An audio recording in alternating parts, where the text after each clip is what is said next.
Hello and welcome to another day with serious cycler. ഇന്നിപ്പോൾ ഞങ്ങൾ ഓക്ലൻഡിൽ നിന്ന് പോവുകയാണ് തിരിച്ച് സൗത്തിലോട്ട്, വെല്ലിംഗ്ടണിലോട്ട്. അപ്പോൾ ഓൺ ദ വേ നമ്മൾ റൊട്ടറുവ എന്ന പ്ലേസിൽ സ്റ്റോപ്പ് ഉണ്ട്. അപ്പോൾ അവിടെ 2 ദിവസം സ്റ്റേ, എന്നിട്ടാണ് വെല്ലിംഗ്ടണിലോട്ട് പോകുന്നത്. ആദ്യം ഞങ്ങൾ ഹാമിൽട്ടൺ എന്ന പ്ലേസിൽ നിർത്താൻ ഒരു പ്ലാൻ ഉണ്ട്. എല്ലാം അഗെയിൻ വെതർ ഡിപ്പെൻഡ് ചെയ്തിരിക്കും. അപ്പോൾ വെതർ നമ്മളെ ചതിക്കത്തില്ല എന്ന് പ്രതീക്ഷിക്കുന്നു. അങ്ങനെയാണെങ്കിൽ നല്ല ബ്യൂട്ടിഫുൾ ആയിട്ടുള്ള ഹാമിൽട്ടൺ ഗാർഡൻസിൻ്റെ കുറച്ച് വിഷ്വൽസ് ഞാൻ ഷെയർ ചെയ്യുന്നതായിരിക്കും. അതുപോലെ തന്നെ അതിനുശേഷം പിന്നെ വേറെ എങ്ങും സ്റ്റോപ്പില്ല. പിന്നെ ഹോൾ ഓഫ് ന്യൂസിലാൻഡ് ഭയങ്കര ബ്യൂട്ടിഫുള്ളാണ്. അതുകൊണ്ട് പോകുന്ന വഴിക്ക് നല്ല വിഷ്വൽസ് കാണുന്നതെല്ലാം എടുക്കാൻ ശ്രമിക്കാം. ഹോപ്പ്ഫുള്ളി മഴ ഓക്ലൻഡിൽ തന്നെ നിൽക്കുമെന്ന് പ്രതീക്ഷിക്കുന്നു. ക്ലൗഡി എന്നാണ് അങ്ങോട്ട് സൗത്തിലോട്ട് പോകുമ്പോൾ കാണുന്നത്, പക്ഷേ അറിയത്തില്ല, നോക്കാം. അപ്പം പോകുന്ന വഴികളിലെ അതിമനോഹരമായ കാഴ്ചകൾ കാണാം.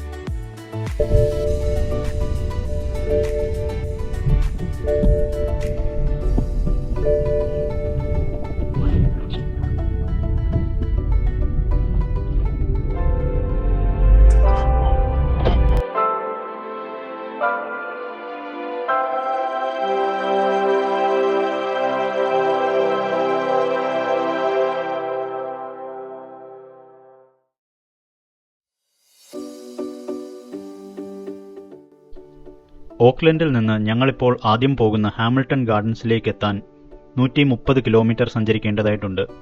100 മുതൽ 120 കിലോമീറ്റർ വേഗതയിൽ സഞ്ചരിക്കാവുന്ന എക്സ്പ്രസ് വേ ഹൈവേകളായതിനാൽ ഗൂഗിൾ മാപ്സിൽ പറഞ്ഞിരിക്കുന്നതിലും മുമ്പേ എത്തുമെന്ന് ഞങ്ങൾ പ്രതീക്ഷിച്ചു. നല്ല കാലാവസ്ഥയുള്ളപ്പോൾ ന്യൂസിലൻഡിൻ്റെ പ്രകൃതി ഭംഗിയൊക്കെ ആസ്വദിച്ചു പോകാൻ പറ്റുന്ന ഒരു റൂട്ടാണ് Auckland to Hamilton drive. Hamilton ഗാർഡനെ പറ്റി പറയുകയാണെങ്കിൽ ലോകത്തിലെ തന്നെ ഏറ്റവും മികച്ച രീതിയിൽ ഡിസൈൻ ചെയ്തിരിക്കുന്ന ഒരു പൂന്തോട്ടമാണ് ഹാമിൽട്ടൺ ഗാർഡൻസ്. വളരെ ശ്രദ്ധയോടുകൂടി മികച്ച രീതിയിൽ ഡിസൈൻ ചെയ്ത ഒരു പൂന്തോട്ടം എന്നതിലുപരി ഈ ഹാമിൽട്ടൺ ഗാർഡന്റെ ഏറ്റവും ആകർഷകമായ പ്രത്യേകതയാണ് വിവിധ രാജ്യങ്ങളുടെ തീമിൽ ഉണ്ടാക്കിയ പൂന്തോട്ടങ്ങൾ. പൂന്തോട്ടത്തിനകത്തേക്ക് കയറിയാൽ ടിക്കറ്റും വിസയും ഒന്നും എടുക്കാതെ തന്നെ ജപ്പാനും ഇറ്റലിയും ഈജിപ്തും ഒക്കെ സന്ദർശിച്ച ഒരു അനുഭവമാണ്. ഞങ്ങളിപ്പോൾ ഹാമിൽട്ടൺ ഗാർഡൻസിലെത്തി. വെതർ ചതിക്കുമെന്ന് പ്രതീക്ഷിച്ചായിരുന്നു, പക്ഷേ വരുന്ന വഴിക്ക് കുറച്ച് പെയ്തിട്ട് ഇപ്പം കുഴപ്പമില്ലാത്തൊരു കാലാവസ്ഥയാണ്. ചെറിയൊരു വെയിലും ക്ലൗഡി ആയിട്ട് നിൽക്കുക. അപ്പം ഈ സമയം കൊണ്ട് ഗാർഡൻ കണ്ടിട്ട് വരാമെന്ന് പ്രതീക്ഷിക്കുന്നു. അപ്പോൾ ഹാമിൽട്ടൺ ഗാർഡനിലെ കാഴ്ചകളിലേക്ക് എല്ലാവർക്കും സ്വാഗതം.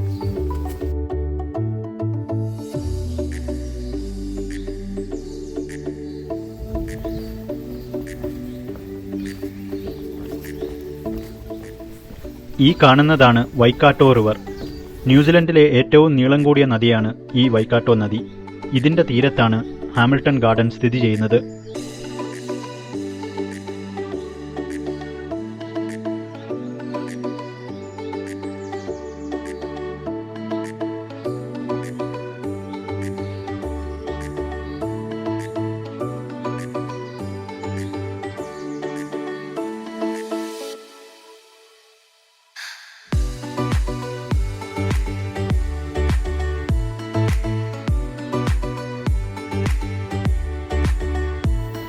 ഇപ്പോൾ ഓരോരോ കൺട്രിയുടെ മിനിയേച്ചറായിട്ട് അവരൊരു ഗാർഡൻ ഒരുക്കിയിട്ടുണ്ട്.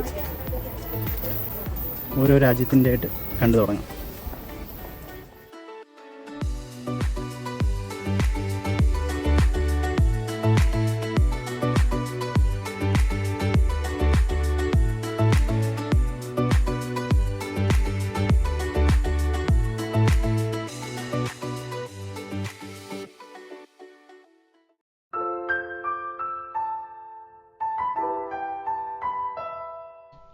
ആദ്യമായി ഞങ്ങൾ കണ്ടത് ജപ്പാനിലെ പൂന്തോട്ടമാണ്.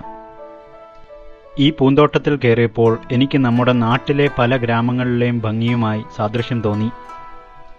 വളരെ ശാന്തവും വെള്ളമൊഴുകുന്നതും കിളികളുടെയും ഒക്കെ ഒച്ചകൾ മാത്രം.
അടുത്തതായി ഞങ്ങൾ കയറിയത് ഇംഗ്ലീഷ് ശൈലിയിലുള്ള പൂന്തോട്ടത്തിലേക്കായിരുന്നു.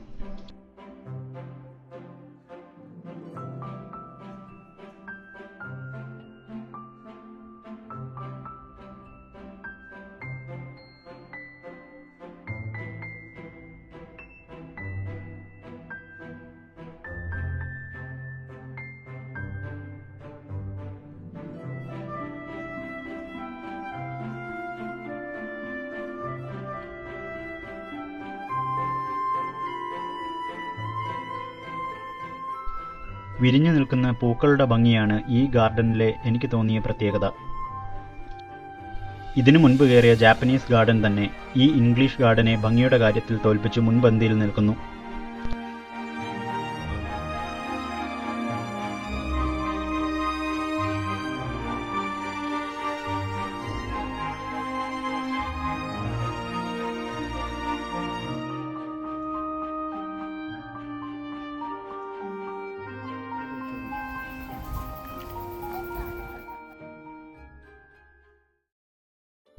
ചൈനീസ് ശൈലിയിലുള്ള പൂന്തോട്ടമാണ് അടുത്തതായി ഞങ്ങളെ കാത്തിരുന്നത്. അവിടേക്ക് കയറുവാനുള്ള കവാടം തന്നെ തനതായ ചൈനീസ് രീതിയിൽ ഉണ്ടാക്കി വളരെ ഭംഗിയായി മെയിൻറ്റെയിൻ ചെയ്തിരിക്കുന്നു.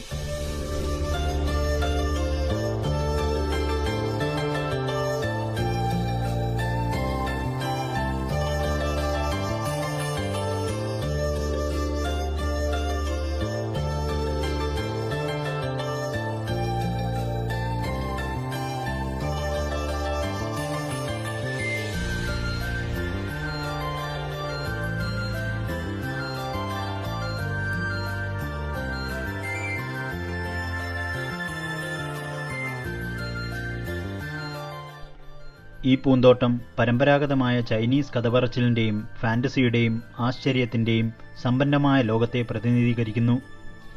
ചൈനീസ് സ്കോളേഴ്സ് ഗാർഡൻ എന്നാണ് ഈ പൂന്തോട്ടത്തിൻ്റെ പേര്. എന്നാൽ ഈ ചൈനീസ് സ്കോളേഴ്സ് ഗാർഡൻ ഒരു പരമ്പരാഗത ചൈനീസ് ഉദ്യാനമല്ല. ഏകദേശം 2000 വർഷങ്ങൾക്ക് മുമ്പ് ഹാൻ രാജവംശത്തിൻ്റെ കാലഘട്ടം വരെ നീണ്ടു നിൽക്കുന്ന ലോകത്തിലെ തന്നെ ഏറ്റവും പഴക്കമുള്ള പൂന്തോട്ട പരിപാലന കലയുടെ ആവിഷ്കാരങ്ങളിലൊന്നാണ് ഈ ചൈനീസ് സ്കോളേഴ്സ് ഗാർഡൻ.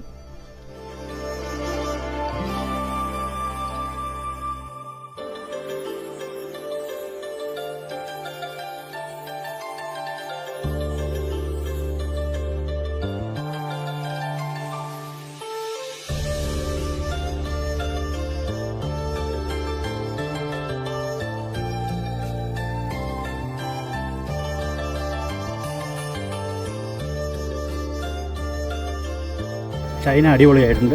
നല്ല കൺസ്ട്രക്ഷൻ, നല്ല രീതിയിൽ ഇവർ ഡിസൈൻ ചെയ്തിട്ടുണ്ട്. Chinese culture.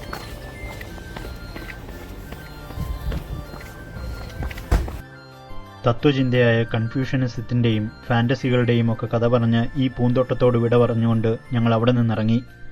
അടുത്തതായി ഞങ്ങളെ കാത്തിരുന്നത് മോഡേണിസ്റ്റ് ഗാർഡനാണ്.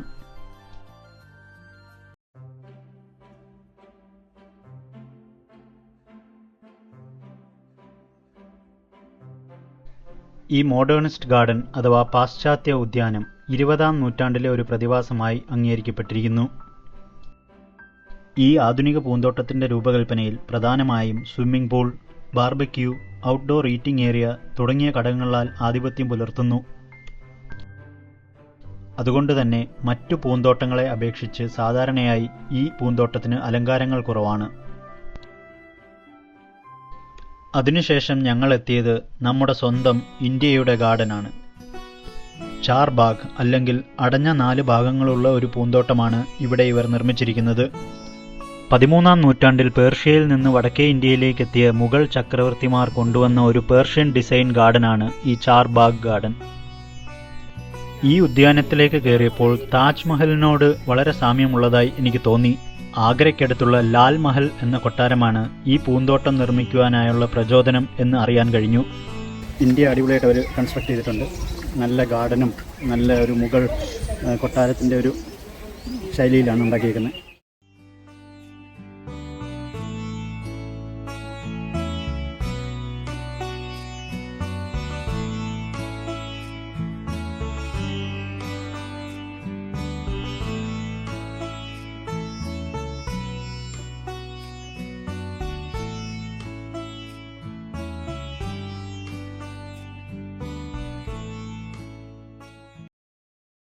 ചാർബാഗിനോട് വിട പറഞ്ഞുകൊണ്ട് ഞങ്ങൾ അടുത്തതായി എത്തിയത് അതിമനോഹരമായ റിനൈസൻസ് കാലഘട്ടത്തെ അനുസ്മരിപ്പിക്കുന്ന ഇറ്റാലിയൻ നവോത്ഥാന ഉദ്യാനത്തിലേക്കാണ്. ശരിക്കും ഞാൻ ഇറ്റലിയിലാണോ അതോ ന്യൂസിലൻഡിൽ തന്നെയാണോ എന്ന സംശയം ഉളവാക്കുന്ന വിധം അതിമനോഹരമായ രീതിയിൽ നിർമ്മിച്ച ഒരു ഉദ്യാനമായിരുന്നു ഇത്.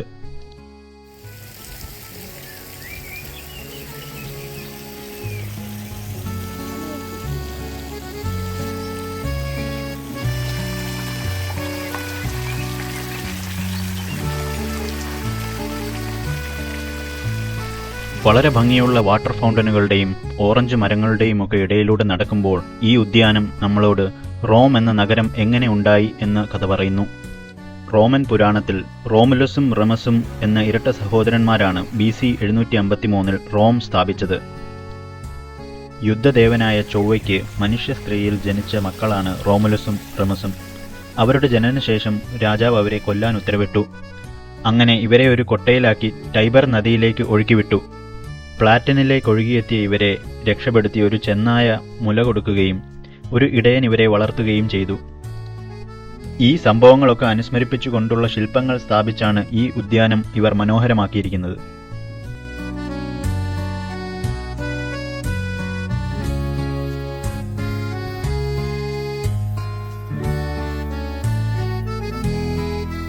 ഇറ്റലി അടിപൊളിയായിരുന്നു. എനിക്ക് ഇതുവരെ കണ്ടത് ഏറ്റവും ഇഷ്ടപ്പെട്ടത് ഓർഡറിൽ പറയുകയാണെങ്കിൽ 1 ഇറ്റലി, 2 ഇന്ത്യ, 3ഉം 4ഉം സ്ഥാനം ജപ്പാനും ചൈനയും ഷെയർ ചെയ്യും. അപ്പോൾ ഇനിയിപ്പോൾ ഈജിപ്റ്റുണ്ട്, ഈജിപ്റ്റും കൂടെ കണ്ടു നോക്കാം.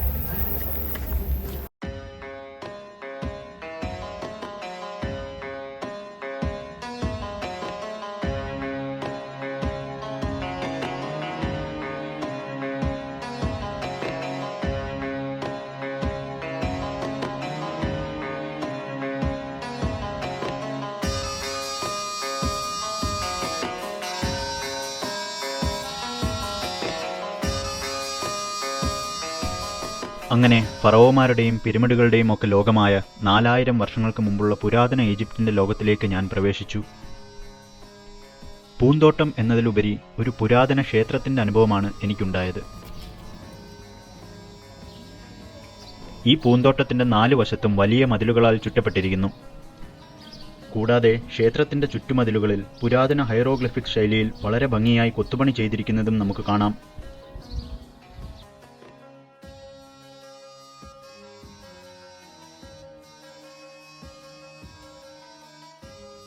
അകത്തേക്ക് പ്രവേശിക്കുമ്പോൾ ആദ്യം തന്നെ ക്ഷേത്രത്തിന്റെ മധ്യഭാഗത്തായി ചതുരാകൃതിയിൽ ഒരു കുളം, മുന്തിരിവള്ളികളാൽ പൊതിഞ്ഞ പർഗോളകൾ എന്നിവ കാണാം. പൂന്തോട്ടത്തിലെ ഓരോ ഘടകങ്ങളും പ്രതീകാത്മകമായിരുന്നു. പ്രവേശന കവാടത്തിന്റെ ഇരുവശത്തുമുള്ള കൂറ്റൻ മതിലുകൾ ചക്രവാളത്തിലെ 2 പർവ്വതങ്ങളെ പ്രതിഫലിപ്പിച്ചു. അവയ്ക്കിടയിൽ ഓരോ ദിവസവും സൂര്യൻ ഉദിക്കും. ഇത് പുനർജന്മത്തെ പ്രതീകപ്പെടുത്തുന്നു. പൂന്തോട്ടത്തിന്റെ ഒരറ്റത്തായി ഒരു ക്ഷേത്രം തന്നെ ഉണ്ടായിരുന്നു. എന്നാൽ അതിന്റെ പവിത്രമായ ആന്തരിക സങ്കേതം ഉയർന്ന പുരോഹിതന്മാർ ഒഴികെ മറ്റെല്ലാവർക്കും പരിമിതമാണ്. 2040 BC മുതൽ 1780 BC വരെയുള്ള ഒരു സാധാരണ ഈജിപ്ഷ്യൻ ക്ഷേത്രത്തെ അടിസ്ഥാനമാക്കിയാണ് ഈ പൂന്തോട്ടം ഉണ്ടാക്കിയിരിക്കുന്നതെന്ന് അറിയാൻ കഴിഞ്ഞു.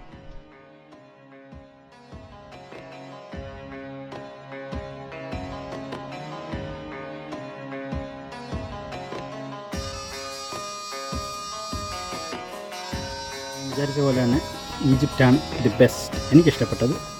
അപ്പോൾ നിങ്ങൾക്ക് ഏതാണ് ഇഷ്ടപ്പെട്ടതെന്നുള്ളത് കമൻറ്റ് ചെയ്യുക. Thank you. ഇത്രയൊക്കെ ഉള്ളൂ എന്ന് തോന്നുന്നു ഹാമിൽട്ടൺ ഗാർഡൻ്റെ അകത്ത് ഉള്ള മിനിയേച്ചർ കൺട്രീസ്. അപ്പോൾ നമ്മൾ ഇന്ത്യ കണ്ടു, ജപ്പാൻ കണ്ടു, ചൈന കണ്ടു, ഇറ്റലി കണ്ടു, ഈജിപ്റ്റ് കണ്ടു, പിന്നെ ഇംഗ്ലീഷ് ഒരു റോസ് ഗാർഡനും കണ്ടു.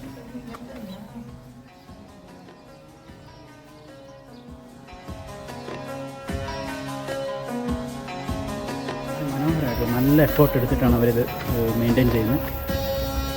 കൊള്ളാം, വെർത്താണ് ഈ വിസിറ്റ്. അത് മാത്രമല്ല ഫ്രീ എൻട്രിയും കൂടാണ്.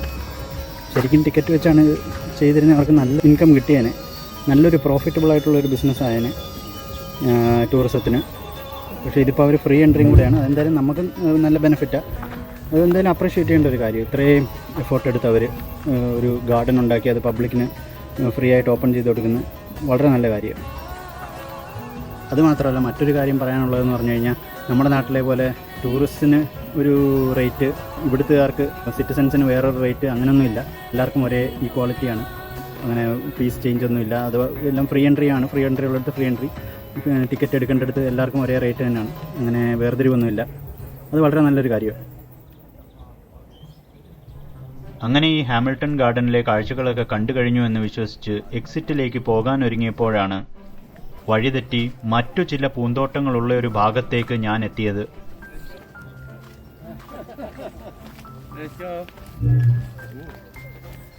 ന്യൂസിലൻഡിൻ്റെ നേറ്റീവ് ആളുകളായ മാവോറി എന്ന ജനവിഭാഗത്തിൻ്റെ പഴയകാല ഒരു ഗ്രാമമാണ് ഇവിടെ പുനഃസൃഷ്ടിച്ചിരിക്കുന്നത്.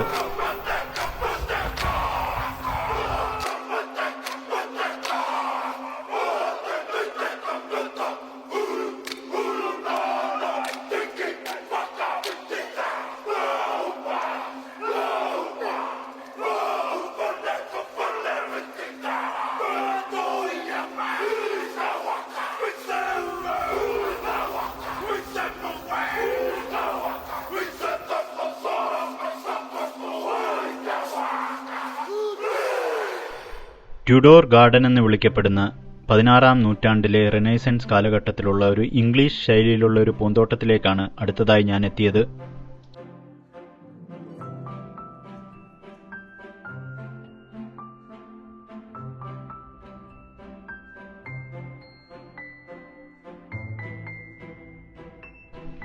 പച്ചയും വെള്ളയും വരകളുള്ള തൂണുകൾക്ക് മുകളിലായിരിക്കുന്ന ഫാന്റസി കഥകളിലെ മൃഗങ്ങളാണ് ഈ ട്യൂഡോർ ഗാർഡനുകളുടെ സവിശേഷത. ഈ തൂണുകൾക്ക് മുകളിലായി ഫാന്റസി മൃഗങ്ങളായ griffin, dragon, centaur, phoenix, unicorn തുടങ്ങിയവയെ നമുക്ക് കാണാം. വളരെ മനോഹരമാണ്.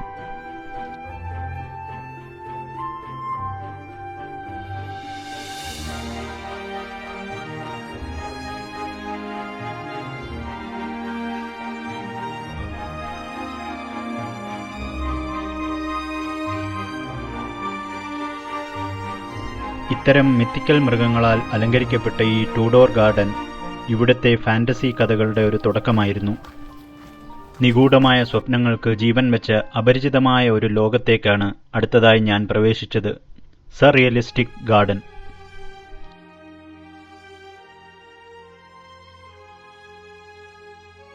വിചിത്രമായ രൂപങ്ങൾ കൊണ്ട് നിറഞ്ഞ ഈ പൂന്തോട്ടം വളരെ വ്യത്യസ്തമായുള്ള ഒരു അനുഭവമായിരുന്നു. ഈ പൂന്തോട്ടത്തിനകത്തേക്ക് പ്രവേശിക്കുമ്പോൾ അവിടെ സ്ഥാപിച്ചിരിക്കുന്ന സർറിയലിസ്റ്റിക് രൂപങ്ങൾ അനങ്ങുന്നതായി നമുക്ക് കാണാം. ഈ വിചിത്രമായ ബയോമോർഫിക് രൂപങ്ങൾക്ക് ട്രോൺസ് എന്നാണ് അറിയപ്പെടുന്നത്.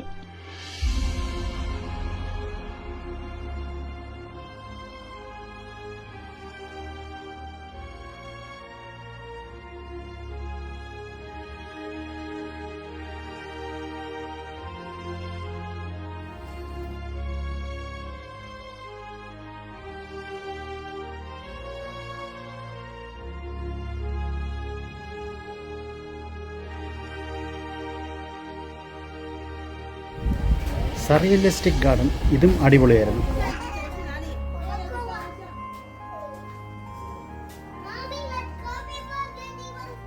ഇപ്പം മഴ ചെറുതായിട്ട് പൊടിയുന്നുണ്ട്. ഗാർഡനിൽ ഇനിയും കൂടുതൽ എന്തെങ്കിലും കാണാനുണ്ടോ എന്ന് എനിക്കറിയില്ല.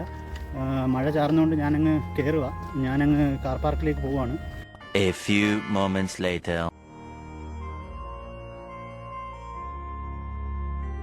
ഇപ്പോൾ ഹാമിൽട്ടൺ ഗാർഡൻസിൽ നിന്ന് ഞങ്ങൾ ഇറങ്ങുകയാണ്. ഇനി നേരെ റോട്ടോറുവയിലാണ് അടുത്ത സ്റ്റോപ്പ്. അവിടെയാണ് ഹോട്ടൽ സ്റ്റേ. നല്ല വെതറാണ്, ഇപ്പോൾ നല്ല വെയിലുണ്ട്. അപ്പോൾ ഇനി ഹോട്ടലെത്തിയിട്ട് റോട്ടോറുവയിലെ കാഴ്ചകൾ കാണാം.